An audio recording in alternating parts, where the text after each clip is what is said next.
Iyayikhetha igumgedlela inkosi enkulu uBombela Stima Samampondo babamkhulu phakade ame. UShembe into eyayimphethe kabi kakhulu kwakuyiko phela ukushona komzukulu wakhe owayezalwa yiyo inkosana yakhe uStanela. Lowo phela kwakunguBenjamin owayeshaya umgidi onenkosi phakathi kodwa emncane njengoba washona eneminyaka emine. Ukushona kwakhe uBenjamin kungenzeka ukuthi kwakuwuphawu kuye uShembe lokuhamba kwakhe emhlabeni, lokuthi izinsuku zakhe seziseduzane kakhulu. Njengoba uShembe waqala phela ukukhuluma ngako ukuhamba kwakhe emhlabeni ngawo unyaka ka-1930 kusukela lo mntwana ezelwe.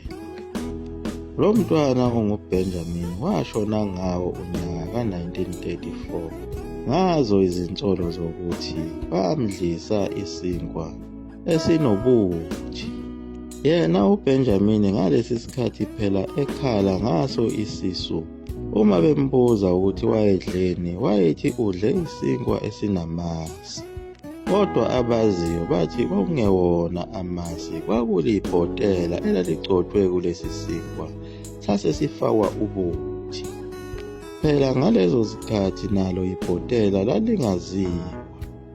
Laba babehlele ukubulala uBenjamin babebona phela ngokuthi yena uShembe wayemthanda kakhulu lo mntwana, njengoba ngaso sonke isikhathi babetholakala sebegida bobabili ndawonye, begida into efanayo.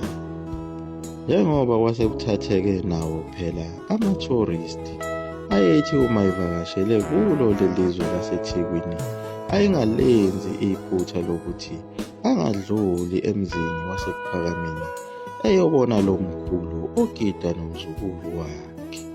Lezi ndaba zikamzukulu wakhe uShembe uBenjamin zasezaziwa zasabalala zafika khona emazweni aphesheya kubo phela ababethanda ukuvakasha. Abelungu babememana bexoxelana ngalo mntwana ogida kanye nomkhulu wakhe. Ababengakaze bembone babefisa ukuyombona lo mntwana. Bethuthelekile abelungu emzini wakhona ePhakameni besuka khona phesheya kwezilwandle. Kodwa kwaba indumalo enkulu ngawo nyaka ka-1934 kuJulayi, lapho ezathi mazifika khona izivakashi ezayisuka phesheya zimagange phela ukuthi zizofika zibone lo mntwana ogida nomkhulu wakhe. Kodwa zafika bonke abantu bedangele. Zabe sezibatshela izintombi lezinsizwa zakhona ePhakameni ukuthi lo mntwana akasekho emhlabeni, useshonile. Ngaleso sikhathi naye uShembe phela wayesehambile khona emzini wasePhakameni, esesemzini wakwesakamthethwa eThembalimbe, ehlezi phakathi esijungujungwini sehlathi. Kodwa uShembe kukhona okwamduduzayo empilweni yakhe, noma ngabe wayeselahlekelwe uye uBenjamin wayezoba indlalifa yesibongo sakhona kwaShembe. Lokho kwakuchaza ukuthi ukufa kwakhe uBenjamin kwakuyiko ukuvalwa kwayo indlu yakhona kwaShembe. Njengoba abantwana phela ayenabo kwakwabantwana ababesohlelweni lukaNkulunkulu nokuhola ibandla lamaNazaretha. Njengoba uNkulunkulu wayesemtshelile ukuthi wayeseyikhethile inkosazana eyayinomoya omuhle kakhulu futhi ikhuthalele ivangeli likaNkulunkulu kanye nayo yonke imisebenzi kaNkulunkulu njengaye uMaMntungwa. Kodwa inkinga enkulu ngaye uMaMntungwa, wayengeke akwazi ukuzala umntwana ozophatha lo msebenzi wasezulwini, ngoba kwakumele phela aganwe yibo labantwana bakaShembe ababili, uJohannes naye uGalile. Kodwa okwakuyinkinga enkulu phakathi kwalaba bantwana naye uMaMntungwa, isibongo sabo sasifana, njengoba phela bona laba abakwaNhlanzi kuwabantu bakhona kwaKhumalo oMntungwa. Ngenhlanhla uNkulunkulu wayeseyitholile yona intombi, wayikhetha intombi yakwaMagwaza eyayihamba nabo oMamdumba. Leyo ntombi yakwaMagwaza ogama layo kwakuthiwa nguSangiwe Magwaza. Leyo ntombi phela yayikhona nangalesiya sikhathi bephelezela yena uShembe eya entabeni eNhlangakazi, lapha babehamba khona behlabelela belusizi bethi Nkosi sikelela ubaba, noma ezula ezintabeni engenayo indawo yakhe lapha engahlala khona. Ilapho uShembe aze abajikisa khona laba bantwana abancane ababekade besuka kuyo inkonzo ka-25. Wabatshela ukuthi bantwabami, lolu hambo lubhekene nami ngqo. Ayemaningi amakhosazana ayephila naye uShembe emenzela imisebenzi yebandla.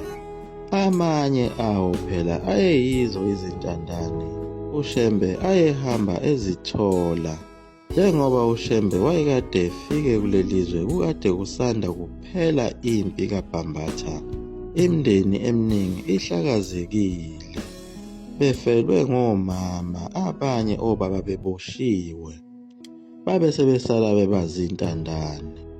Zonke lezo ntandane uShembe wayeziqoqa ezibeka kuyo le mizi yakhe ayilokhu eyithenga. Le nkosazana yakaMagwaza yayenza umsebenzi wakho ukuthi ibhale izinkulumo nazo izihlabelelo zakhe uShembe kuzo zonke izindawo lapho kwakuhamba khona uShembe. Le nkosazana yayisuke ikhona. Wayizwakala uShembe esememeza ukuthi ayibize le nkosazana, abasezulwini kukhona ukukhuluma abakukhulumayo. Wabe seyakhuluma uShembe le ntombi bese ibhala phansi. Le ntombi uNkulunkulu wayibusisile ngako ukwenza umsebenzi kaNkulunkulu. Kwase kuba yiyona nkosazana ekhethiweyo ukuba iyozala umntwana oyophatha lo msebenzi kaNkulunkulu. Empeleni uNkulunkulu wayefuna ukuthi lo msebenzi usale kuwo lamakhosazana ayekhuthalele lo msebenzi. Kodwa ngenxa yabo ukuthi kwakungabantu besifazane, kwakumele ukuthi bezale abantwana okuyibona abazobamela ekuphatheni umsebenzi kaNkulunkulu. Abantwana babafana phela, ngoba umuntu wesifazane akakwazi ukuqhwakela ahlalele abantu besilisa. Kwenzeka ngayo indlela ayekade echaze ngayo uShembe ukuthi uma kuzozalwa umprofethi kuye kubhekwe insizwa eqotho, enomoya omuhle, ekholwayo kuNkulunkulu ongumenzi wezulu nomhlaba. Bese kucingwe nayo futhi intombi eqotho, enomoya omuhle, ekholwayo kumenzi wezulu nomhlaba. uNkulunkulu ube sebahlanganisa ngalo uthando ukuba beganane bese bezala umprofethi wasezulwini.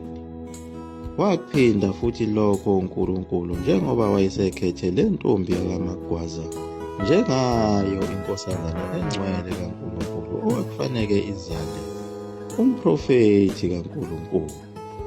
Kodwa uShembe wathi mayesekutholile lokho kwabe sekumcacela ukuthi le nkosazana kumele igane labantwana bakaNkulunkulu ababili phela laba babezalwe ngalo uhlelo lwasezulwini ukuze kuzozalwa umprofethi. Kwakumele akhethe oyedwa phakathi kwalabantwana bakhe, phakathi kwakhe uJohannes naye u-Amos. uShembe wabesenza uhlelo lokuthi le nkosazana ayihlanganise nomunye wabo balamadodana akhe beshade. Kodwa ngaleso sikhathi kwatholakala ukuthi lo ndodana wakhe owakuthiwa nguJohannes wayebhizi kakhulu naso isikole, njengoba wayefundisa khona eManzimtoti futhi wayesenayo ingoduso.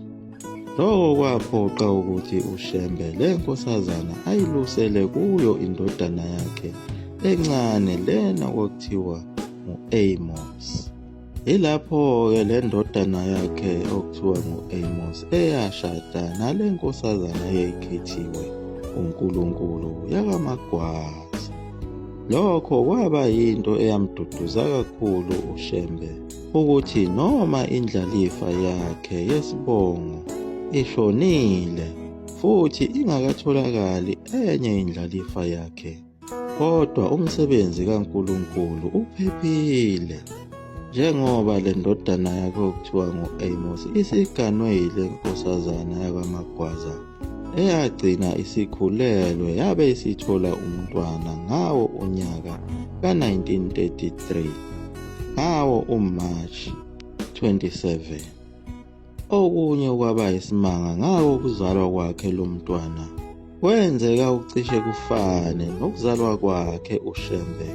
Kwaba khona ukugqoza isikhathi eside kwaze kwadlula izinyanga engazaliwe lo mntwana. Njengoba umuntu wesifazane umntwana emthwala izinyanga ezingu-9, zasezidlule kudala lezo zinyanga eziwu-9.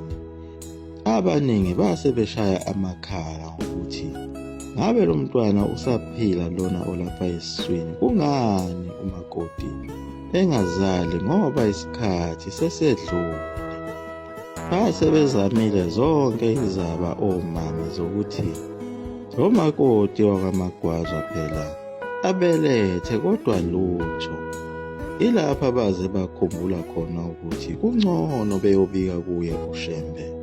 Nangempela kwaphuthuma isigijimi siyobika kuye uShembe ukuthi kunenkinga nangumakoti engabelethi.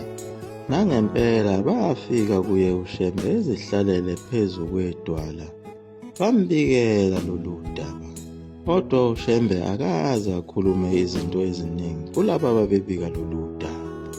Wavele waphawula okuwumbuzo wathi kuvimbeni. Wathi eqeda ukusho lawo magama wazwakala ngabantu abase bethokoza bethi usebelethile. Lokho kubeletha kwakhe umakoti kwaqondana nayo inkulumo yakhe uShembe eyayithi kuvimbeni. Bathokoza omame ngokutholakala kwakhe lo mntwana, kodwa inkinga eyayikhona kwakuyilo igama. Ilapho kwathiwa akuphuthunywe kuye futhi umkhulu wakhe kuyofuneka igama. Bahamba bafika esahleli kulo itshe lakhe uShembe, bafike balicela igama. Babe sebaphendula uShembe ngokuthi ikani bese nginikile igama, ngishilo nje ukuthi kuvimbeni. Igama lakhe nguVimbeni. Lowo kwaba uye umzukulu wakhe uShembe wokuqala owaphilayo njengoba uBenjamini washona. Kodwa okwakubuhlungu yiko ukuthi naye lo mzukulu owayezelwe wayengazalelwanga lolu hlelo lokuba indlalifa yaso isibongo sakwaShembe, kodwa wayezalelwe lona uhlelo lomsebenzi kaNkulunkulu. Liyaguqa lapho ikhumkelela mzukulu wamafutha omgogo umntu into omnesuka phakade ami.